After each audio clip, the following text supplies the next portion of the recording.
No one expects an 11-year-old girl to dig up a grave in the middle of the woods, and even fewer would believe that the man buried inside was still alive.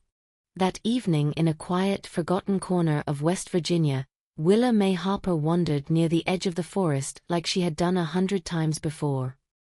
It was her escape from a life that had grown heavy too early, an old house falling apart, a mother stretched thin, and responsibilities no child should carry. Out there, among the trees, things felt still, predictable, safe, until a single sound shattered everything.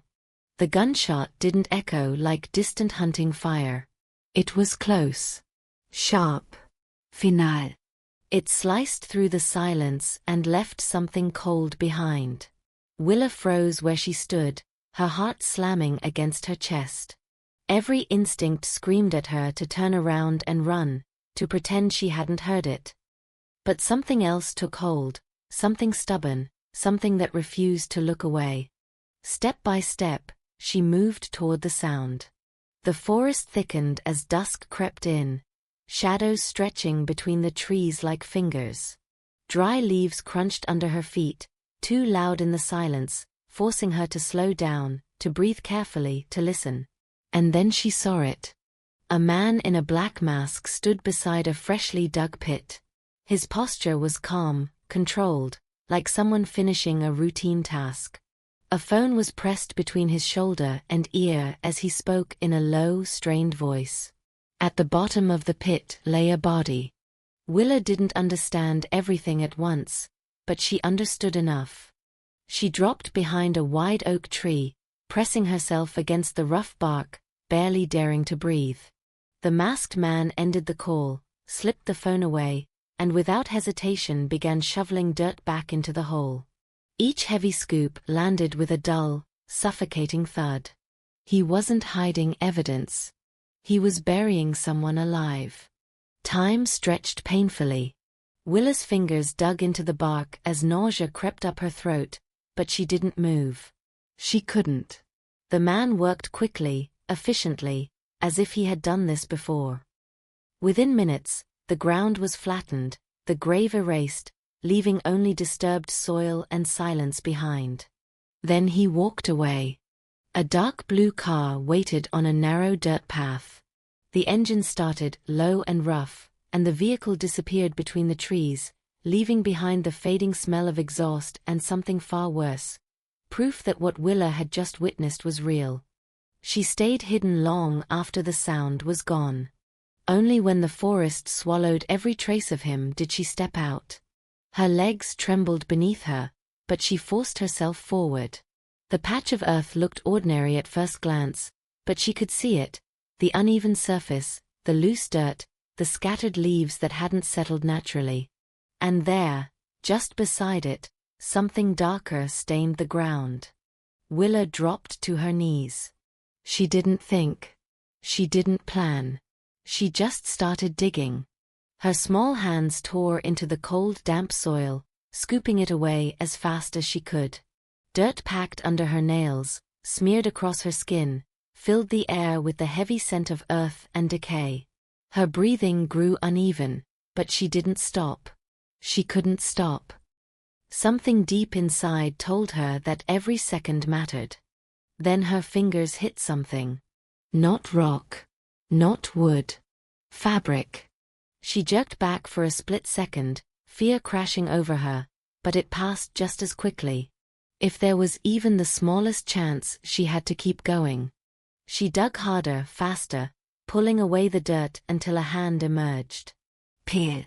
Still. Willa's chest tightened, but she forced herself to continue.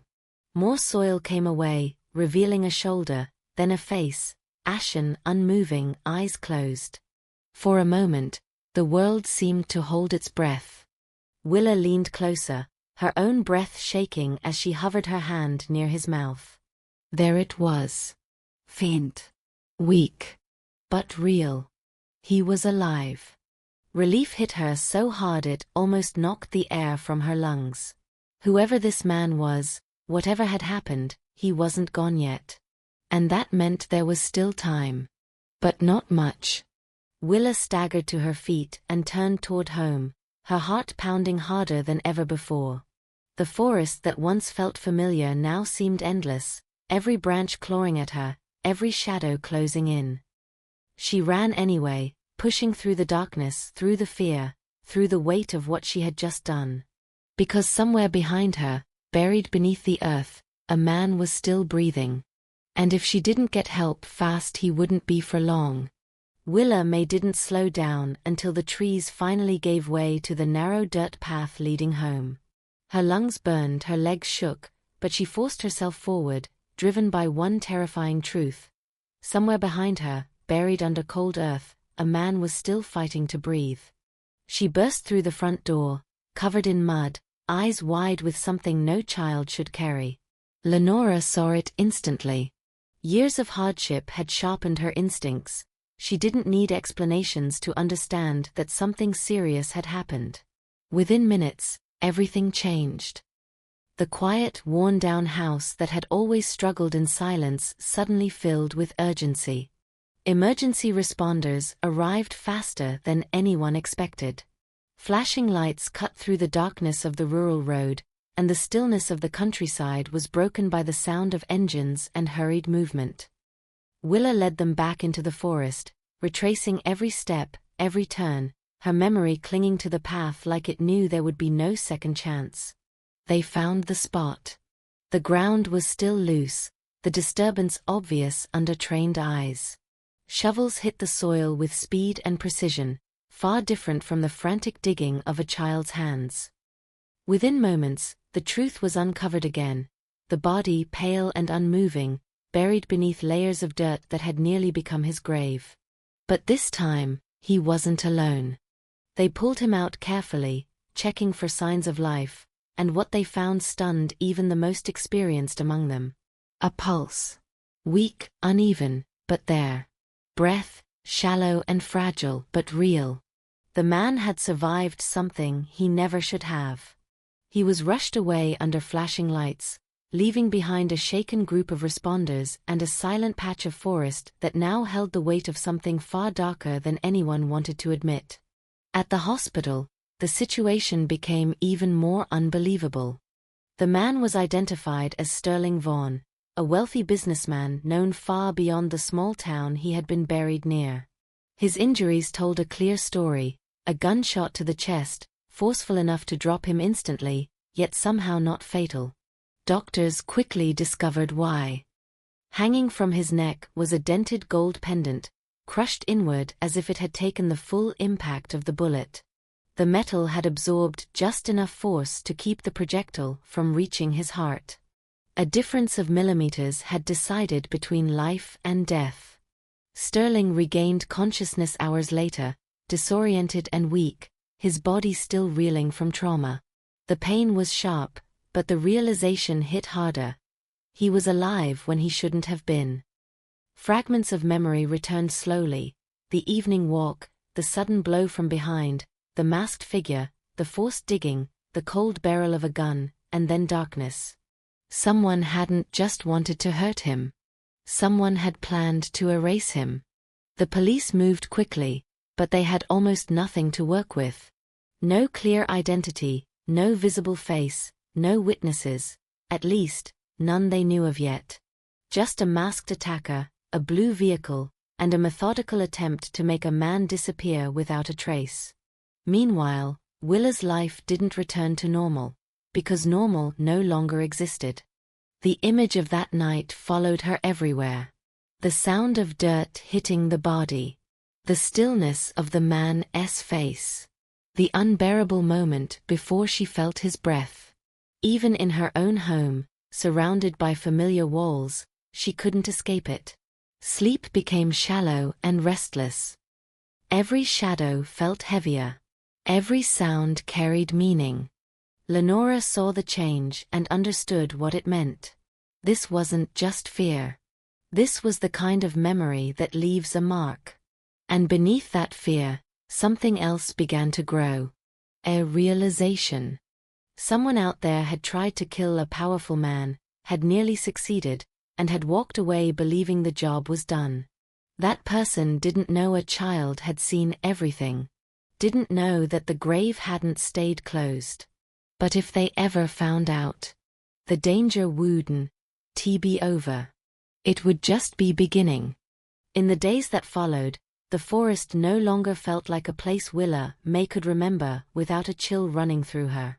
What she had done should have brought relief. She had saved a life. She had done the right thing. But right and safe were not the same thing, and very quickly, that difference began to settle over the Harper family like a storm cloud that refused to move. Sterling Vaughn remained in the hospital under watch, recovering from the bullet that should have killed him and the burial that should have finished the job. The news spread faster than anyone expected. Even in a rural community where most people kept to themselves, a story like that could not stay quiet.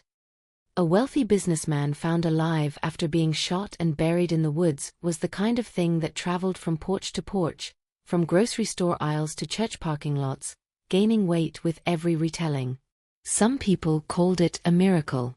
Others called it a warning. Lenora heard enough of both to know that attention was the last thing her family needed. At first, the police focused on Sterling. His business connections, his rivals, his investments, the people who might gain something if he disappeared. But as details surfaced, one fact became impossible to ignore. An 11-year-old girl had been the first person at the scene. Willa Mae had seen the grave. She had seen the masked man. She had seen the blue vehicle disappearing through the trees. She had heard a voice on the phone, rough and hurried, speaking as if everything had gone according to plan. That made her more than a child caught in the wrong place at the wrong time. That made her a witness. Lenora understood that before anyone had to explain it. She had lived too many years one unpaid bill away from disaster not to recognize danger when it came wearing a different face. She told Willa Mae to keep quiet, to share nothing more than what was absolutely necessary, and above all to never mention the car to anyone around town. Not to neighbors. Not to classmates. Not even to people who seemed kind. Fear sharpened every instruction. The family had very little, but Lenora still had 4 children, and that was enough to make caution feel more urgent than pride. The old house they lived in sat near the far end of a gravel road, worn down by weather and time in equal measure. It leaned in places, groaned in others, and held itself together by habit more than strength. The roof leaked when rain came hard, the kitchen floorboards dipped under too much weight, and the back window had been patched so many times it barely looked like glass anymore.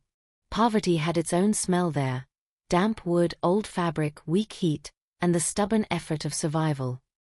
It wasn't much, but it was theirs, and until that week it had at least felt hidden from the world. Now nothing felt hidden. Every passing vehicle made Willa look up. Every unfamiliar sound outside at night made Lenora's body tense before her mind even caught up.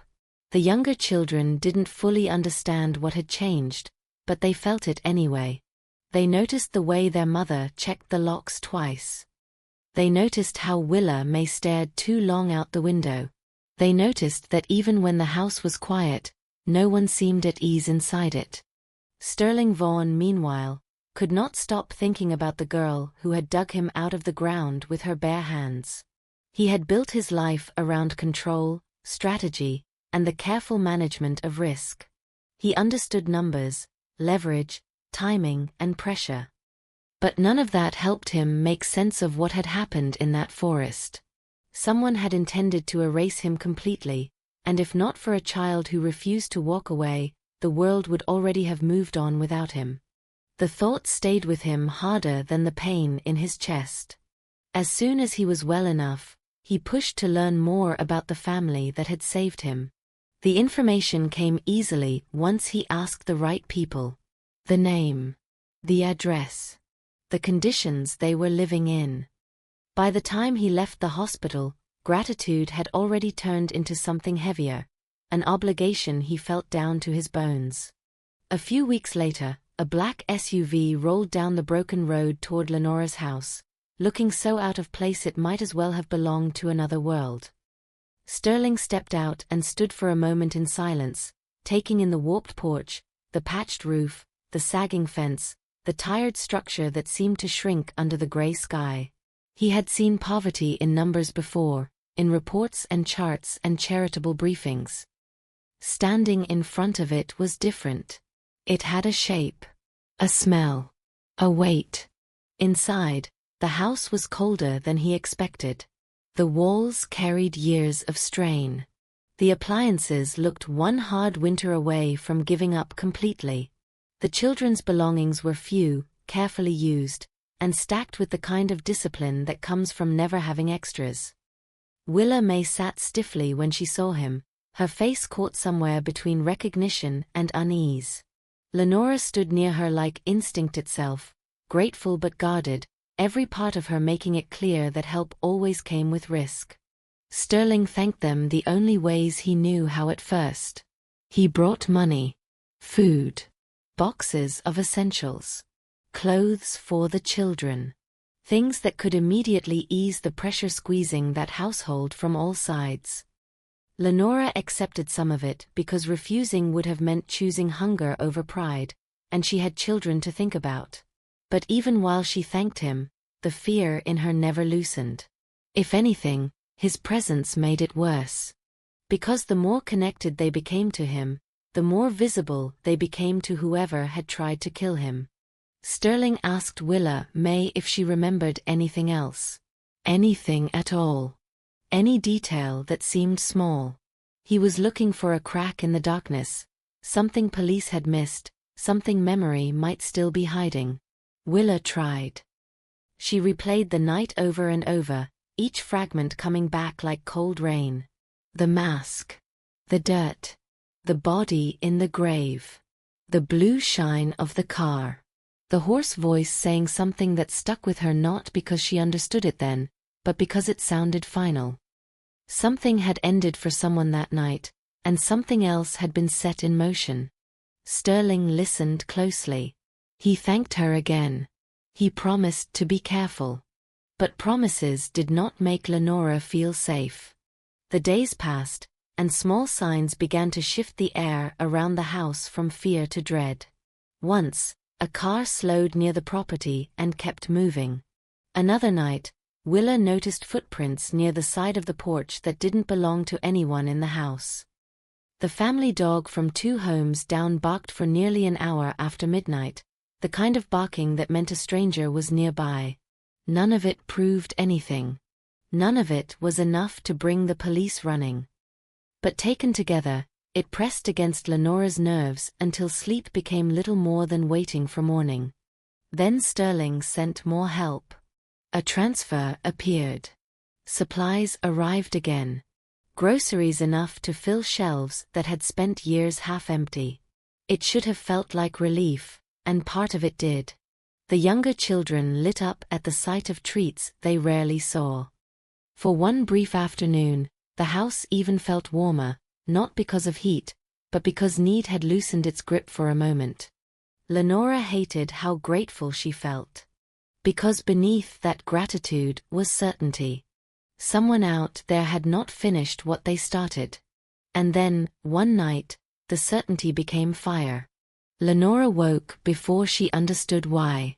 At first it was only a smell, faint but wrong, winding through sleep like a hand closing around her throat. Then the smoke thickened. By the time she opened her eyes fully, panic had already beaten thought to the surface. She moved fast, faster than fear should have allowed, and the instant she stepped into the hall she saw the truth glowing through the dark. The front of the house was burning. Orange light licked through the entryway, crawling along the old wood and dry walls with terrifying speed. Heat slammed into her face. Smoke rolled across the ceiling, thick and black, turning the narrow hallway into a trap. There was no time to process, no room for disbelief. Only instinct. She ran to the children. The room was chaos in seconds. Willa Mae joltet avake. The younger ones panicked before they were even fully conscious. Lenora grabbed the smallest, shouted directions, shoved the others toward movement, toward life, toward the only chance they had. The floor creaked beneath rushing feet. Smoke poured through the house as if it had been waiting inside all along. The fire moved too quickly, too fiercely, and Lenora knew what that meant the moment the thought formed. This was no accident. Old houses could catch fire, yes. Faulty wires, broken heaters, bad luck. But this fire was wrong. It had started with purpose.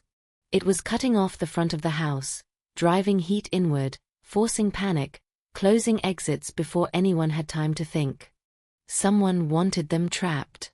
The children stumbled low through the smoke, crying, coughing, disoriented. Lenora pushed them toward the back, toward air, toward any opening the flames had not yet claimed. Willa Mae grabbed one of the smaller children and pulled with a strength born entirely from terror. For a few horrible seconds the smoke became so thick that shapes blurred, walls disappeared, and the whole world seemed reduced to fire, heat, and the sound of children trying not to die. Then the back door gave way. Cold night air crashed over them as they stumbled outside, half falling into the yard. Lenora turned immediately, counting with the desperation only a mother can know. 1, 2, 3, 4. All alive. All breathing. Barefoot, shaking, coughing but alive. Behind them, the house roared.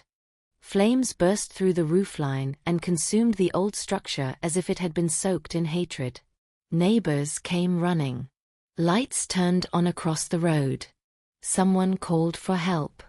Someone wrapped blankets around the children.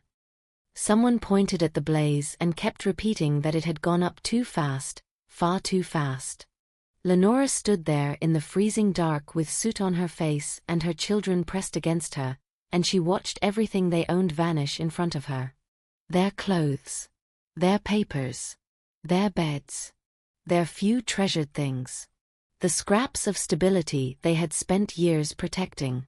All of it went up in sparks and collapsing beams. Willa Mae stared at the flames with a look Lenora would never forget. Not just fear but recognition. The same terror from the forest had followed her home. The same unseen hand that had tried to bury a man alive had now reached for a child and her family. By the time the fire crews arrived, there was almost nothing left to save. The house stood only in pieces, blackened and broken, smoke curling upward from what had once been shelter. Neighbors spoke in hushed voices. Officials moved through the ashes. Questions began before dawn had fully arrived. Lenora answered what she could, but inside her, something had already hardened into truth. This was retaliation. Someone had learned enough to know that Willa Mae mattered. Maybe they knew she had seen the blue car. Maybe they knew Sterling had visited. Maybe they knew help had begun reaching the family and took that as proof that the witness was no longer hidden. However it happened, the result was the same. The warning had been delivered in fire. And if a man was willing to shoot Sterling Vaughn, bury him alive, and then burn down a house with children inside it just to protect himself, then the Harpers were no longer just frightened. They were being hunted. And by sunrise, as smoke still drifted from the ruins and Willa Mae stood trembling in a borrowed blanket, the truth had become impossible to ignore. Saving Sterling Vaughn had not ended the nightmare in the woods. It had only opened the door to something far worse. By morning, nothing remained of the Harper house except blackened beams and a hollow silence that felt heavier than the fire itself. Smoke still curled into the pale sky as if refusing to let the night go. What had once been a fragile home was now a scar in the earth, and standing before it, Lenora understood something with absolute clarity. This was no accident. This was a message. They had been found. Neighbors gathered at a distance, whispering, pointing, offering blankets and uneasy sympathy, but none of it touched the reality settling in Lenora's chest. Her children stood close to her, barefoot, shaken, clutching whatever scraps they had managed to carry out. Willa Mae didn't cry. She only stared at the ruins with a fixed, distant look, as if part of her was still in the woods, still digging through dirt, still trying to understand how saving a life had led them here. Word of the fire reached Sterling Vaughan within hours. He didn't need details. The moment he saw the report, something inside him locked into place. The sequence was too precise to ignore. First, the attack. Then the failed attempt to erase him. Then the discovery that someone had witnessed it. And now, the witness's home reduced to ash. The connection was undeniable. He moved immediately. The drive back to that rural stretch of road felt longer than before, though he pushed the vehicle harder than he should have. When he arrived, the scene hit him with a force he hadn't expected. This wasn't just damage. It was destruction with intent. There was no saving anything here. No rebuilding around it. Just loss, total and deliberate. He found Lenora standing near what had once been the front of the house, her posture rigid, her face marked with soot and exhaustion. The children were gathered behind her, quieter than children should ever be. Willa Mae stood slightly apart, her eyes drawn again and again to the ground, as if expecting something else to emerge from it. Sterling didn't try to soften what had happened. He didn't pretend this could be handled with temporary help or small gestures. The truth was already visible to everyone there. Whoever had done this had not finished what they started. And they would not stop. He made the decision without hesitation. They could not stay. Lenora resisted at first, not out of pride alone, but out of instinct. She had spent her life surviving on her own terms, making impossible situations work through sheer will. Accepting help on this scale meant stepping into a world she didn't trust, a world that had already proven dangerous. But as she looked at her children, at their fear, their exhaustion, their complete loss, something inside her shifted. This was no longer about independence. This was about keeping them alive. They left that same day. What little they carried fit into a few worn bags, the last fragments of a life that no longer existed. The drive away from the ruins was quiet. No one spoke. There was nothing to say. Behind them, the smoke faded into the distance. Ahead, uncertainty waited, but it was a different kind, one that at least held the possibility of protection. When they reached Sterling's estate, the contrast was almost unreal. High gates opened without a sound. Security cameras tracked every movement. The driveway stretched wide and clean, bordered by perfectly maintained lawns and rows of trees that had never known neglect. The house itself stood large and imposing, a structure built not just for comfort, but for control, for privacy, for keeping the outside world exactly where it belonged. For the Harper children, it might as well have been another universe. They stepped inside cautiously, their movements small, careful, as if the place might reject them if they touched the wrong thing. Marble floors reflected light from above, polished surfaces gleamed, and everything, from the furniture to the air itself, felt untouched by the kind of struggle they had always known. Lenora noticed it all, but she also noticed something else. Safety. Guards at the entrance. Systems in place. Barriers between this place and everything beyond it. For the first time since the fire, the tension in her shoulders loosened just slightly. Not gone, never gone, but no longer suffocating. Sterling arranged everything quickly. Rooms were prepared, clothes brought in, food stocked without limit.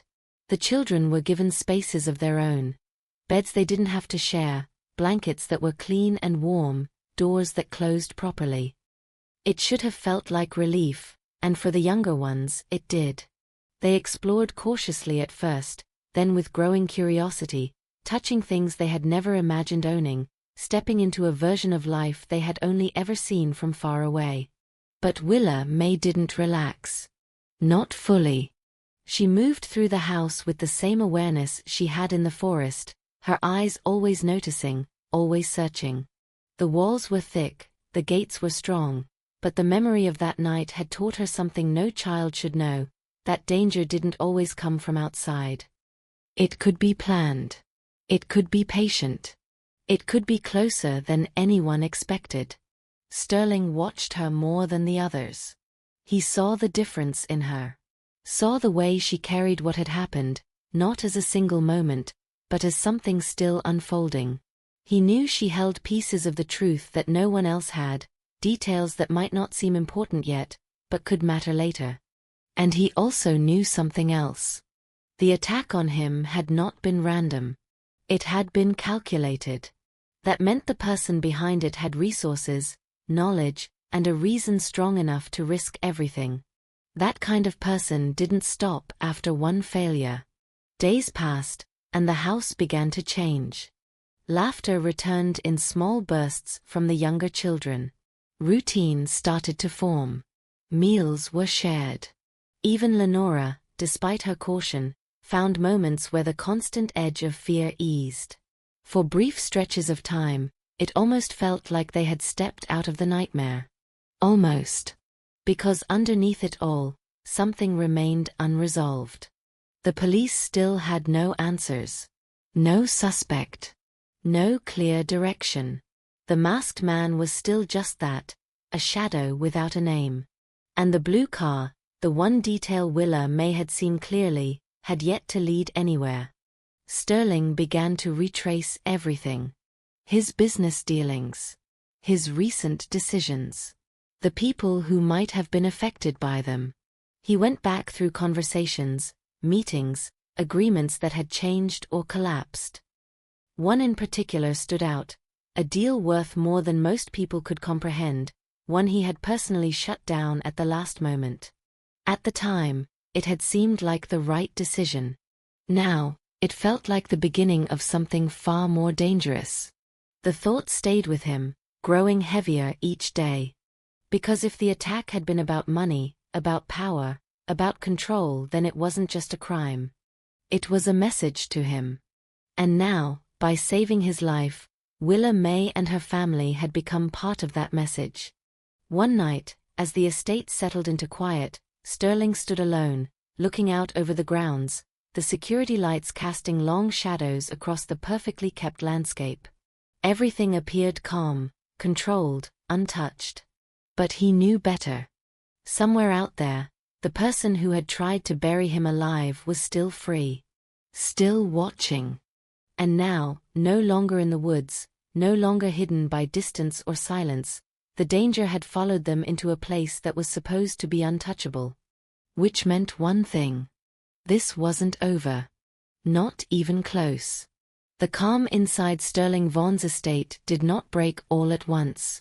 It cracked slowly, almost quietly, the way pressure builds beneath something that looks perfectly still on the surface.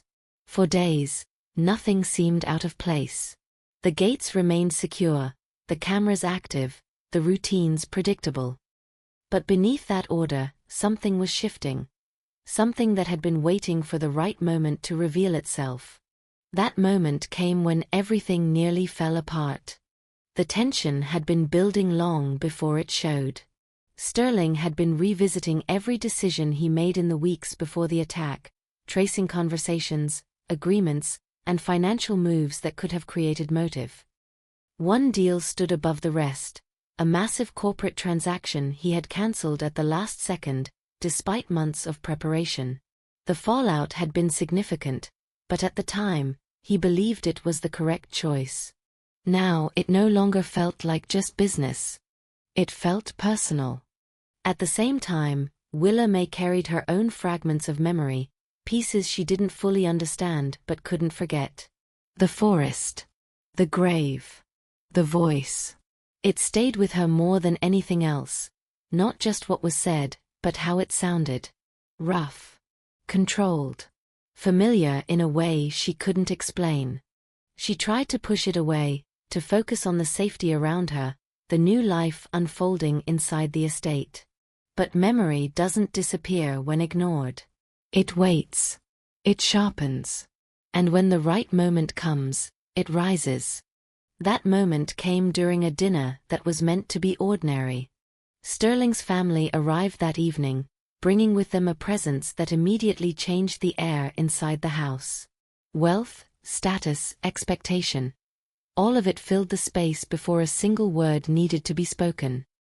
They moved through the home with the ease of people who belonged there, who had never known what it meant to lose everything overnight.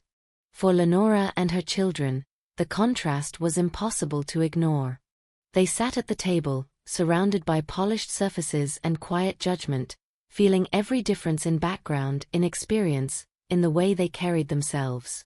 Sterling noticed it. He tried to hold the moment together, to keep things steady. But tension doesn't need permission to grow. It was already there. Underneath the formal setting, beneath the controlled behavior, something began to fracture. Disapproval. Suspicion. The unspoken assumption that Lenora and her children didn't belong in that world. Sterling felt it building, saw it in the small details, the glances, the posture, the distance. And then it broke. Lenora stood up. Not because she didn't understand the situation, but because she understood it too well. She had spent her entire life enduring hardship, but she would not allow her children to be diminished, not even in a place that had given them shelter. Pride, dignity, and protection all collided in that moment, and the decision was made before anyone could stop it. They were leaving. Everything began to unravel at once. Movement replaced stillness. The fragile sense of stability collapsed under the weight of emotion and truth. The children gathered what little they had brought, confusion mixing with fear as the only place that had felt safe began to slip away from them. Sterling tried to hold it together, but the situation was moving too fast. And then Willa Mae did something no one expected. She stopped. Not physically at first, but mentally, because something inside her had finally connected. The voice she had heard in the forest, the one that had haunted her thoughts for days, suddenly aligned with something real, something present, something undeniable. Recognition. It wasn't a guess. It wasn't uncertainty. It was clarity. Her body reacted before her fear could silence her. She turned, her attention locking onto a single person in the room. The shape of the voice, the tone, the controlled roughness, it all matched. The man standing there, composed and distant, carried the same sound she had heard while a life was being buried beneath dirt. Sterling's younger brother. The realization hit like a shockwave. Everything else stopped. Time seemed to collapse inward as Willa Mae forced the truth into the open. It wasn't loud at first, but it didn't need to be. The weight of it was enough. Sterling turned, confusion shifting instantly into something sharper. He didn't dismiss it. He didn't ignore it. Instead, he looked, really looked, at his brother for the first time since the attack, not as family, but as a possibility. And once that possibility existed, it couldn't be undone. Memories aligned with brutal precision. The cancelled deal. The tension that followed. The anger that had been dismissed as frustration. The knowledge of the blue car, mentioned casually in conversation. The timing of the fire, coming just after that detail had been shared. Piece by piece, the truth assembled itself. Sterling stepped closer, not with hesitation, but with a certainty that came from seeing the pattern too clearly to deny. His brother didn't react immediately, but the stillness in his body wasn't calm. It was controlled. Too controlled. The kind of control that comes from holding something back. Then it broke. Not in a subtle way. Not in a way that allowed doubt to remain. The reaction was sharp, defensive, emotional in a way that exposed more than any calm denial ever could. The mask was gone, not the one from the forest, but the one that had hidden intent behind familiarity. Jealousy surfaced first. Not as a passing feeling, but as something deep and long-standing. Years of comparison. Years of standing in the shadow of someone more successful, more respected, more trusted. Sterling had built everything through discipline and decision. His brother had lived beside it, close enough to see what it was worth, but never close enough to claim it. And then came the deal. It had been the opportunity to change everything. A transaction large enough to shift power, to secure control, to finally step out of that shadow. But Sterling had ended it. One decision. One moment. Months of effort erased without compromise. For someone already carrying resentment, it wasn't just a loss. It was a breaking point. The attack in the forest was no longer random. It was planned. Calculated. A solution to a problem that had grown too large to ignore. Remove Sterling, and everything changed. The company. The control. The future. The fire came next. Not as an afterthought, but as damage control. A witness existed. A child who had seen enough to matter. The risk could not remain. So the solution was the same: erase the problem before it could speak. The realization settled over the room like a weight no one could lift. Sterling moved first. Not out of rage alone, but out of something deeper. A betrayal so complete it stripped away everything else. The confrontation turned physical, raw, uncontrolled, the kind of reaction that comes when truth replaces doubt in an instant. Years of brotherhood collapsed into seconds of violence, the distance between them finally revealing what had been hidden all along. Around them, everything fractured. Family members who had entered with certainty now stood frozen, forced to face something they had never considered possible. The structure they believed in, the idea of loyalty, of trust, shattered under the weight of what had been revealed. And in the center of it all stood Willa Mae. The one person who had no power, no influence, no reason to be believed over anyone else in that room, and yet she was the one who had seen the truth first. The silence that followed was heavier than any argument. Because now, there was no going back. The man who had tried to bury Sterling Vaughn alive was no longer a faceless threat in the dark. He was standing in the same room. And everything that happened next would decide who walked away from it. After the truth broke open, nothing inside the Vaughn estate remained untouched. The confrontation did not end the moment the secret was exposed. It only stripped away the last illusion that things could return to what they once were. What followed was colder, more calculated, and far more decisive. Sterling Vaughn understood something immediately. This was no longer just about betrayal. It was about survival, control, and consequences. His younger brother had crossed a line that could not be repaired, not by family ties, not by regret, not by silence. The attack in the forest and the fire at Lenora's home were not emotional mistakes. They were deliberate acts. That meant the response could not be emotional either. It had to be final. Sterling chose a path that balanced justice with restraint. He could have turned everything over to law enforcement and watched the system take its course. The evidence, the witness, the motive, together they were enough to begin unraveling the entire chain of events. But Sterling also understood the cost of that path. Public exposure would destroy what remained of his family, dragging everything into scandal, tearing apart more than just the guilty. Instead, he forced a different outcome. Within hours, arrangements began to take shape. Legal teams were contacted. Financial documents were prepared. Every asset connected to his brother's influence inside the company was identified and isolated. The same precision that had built Sterling's business was now being used to dismantle his brother's place within it. By the following day, the terms were clear. His brother would walk away. Not temporarily. Not partially. Completely. Ownership, control, access, everything would be signed over. In exchange, there would be no immediate legal action, no public destruction. It was not mercy. It was containment. A controlled end to something that could have spread much further. Faced with the reality of what he had done and the consequences closing in around him, his brother accepted. Not out of remorse, but because the alternative was worse.